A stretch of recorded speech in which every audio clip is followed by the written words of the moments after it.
Shalom Uvracha, dans la suite de nos cours, nous allons parler aujourd'hui de la différence entre la façon de servir à Kadosh Baruch Hu en exil et le servir sur la terre d'Israël.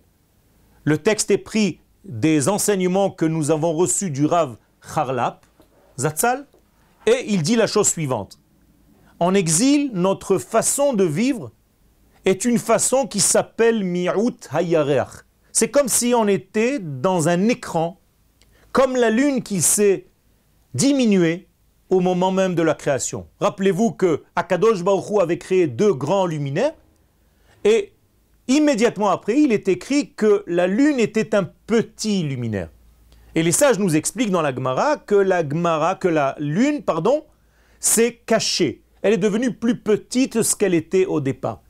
Eh bien, nous dit le Rav, d'une manière allusive, l'étude de la Torah en dehors de la terre d'Israël ressemble à cette lune qui s'est cachée. C'est-à-dire qu'il y a un écran qui s'est tissé, et cet écran s'appelle la peur, nous dit le Rav, et les soupçons de soi-même.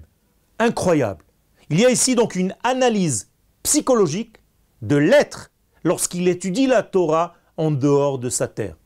Le Rav nous dit que le service d'Akadosh Baruch Hu en exil se résume en fait à un sentiment que nous devons toujours voir combien nous sommes petits, combien nous sommes manquants, combien nous avons des défauts, combien nous sommes ridicules par rapport à l'infini et à l'absolu. Et tout ceci est une forme qui n'est pas correspondante à la Torah étudiée sur la terre d'Israël. Certes, en exil, on développe ce côté-là. Mais nous dit le Rav, il faut arrêter de vivre dans ce mi'ut hayareach, dans cet écran. Et il faut passer, bien entendu, avec l'accès sur la terre d'Israël, à une Torah qui est de l'ordre de Vehaya or halevana ke or hachama. C'est-à-dire revenir à la lumière initiale, telle que la lune avait la lumière du soleil, par ce diagnostic psychologique. Eh bien, c'est revenir à une forme optimiste, à une forme positive de la vie et de l'étude de la Torah. Combien nous avons une importance dans ce processus de rédemption totale. Toda Rabba. אתה רוצה עוד? מספיק. אם אפשר עוד? יש לי. אוקיי. שתי שיעורים. Shalom Uvracha. Dans la suite de nos cours, nous allons continuer donc de développer encore une partie du Rav Charlap, dans son livre donc Ma'ayane HaYeshua, où il dévoile la caractéristique, j'allais dire la nature, de la génération qui va être la génération de la rédemption totale.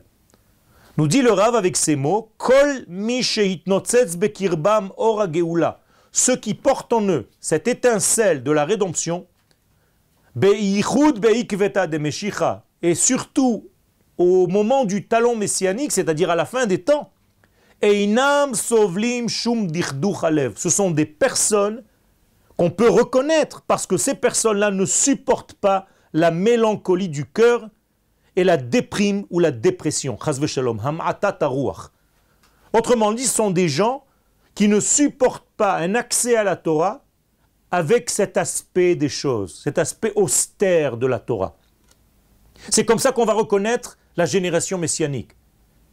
Moralité, c'est une génération qui cherche une Torah optimiste, heureuse, joyeuse, qui revient vers la vie et qui parle de la vie. On appelle cela Etz Chaim. Et le Rav continue. Alors qu'est-ce qu'elle veut cette génération? Ela sidre avodatam beromemut hadat. Ce sont des gens qui aspirent aujourd'hui à une Torah supérieure, à une Torah de l'ordre qui tend vers l'élévation de l'être. Beyofi hagvura. Ce sont des gens qui vont être beaux d'un côté, mais qui vont être aussi courageux et qui vont être capables de se battre en même temps. C'est extraordinaire, ça correspond tout à fait à la nouvelle génération que nous voyons ici sur notre terre, en terre d'Israël bien entendu. De jeunes gens qui sont beaux et en même temps courageux, qui sont capables même de donner leur vie pour la nation d'Israël, pour protéger ce peuple d'Israël qui revient sur sa terre.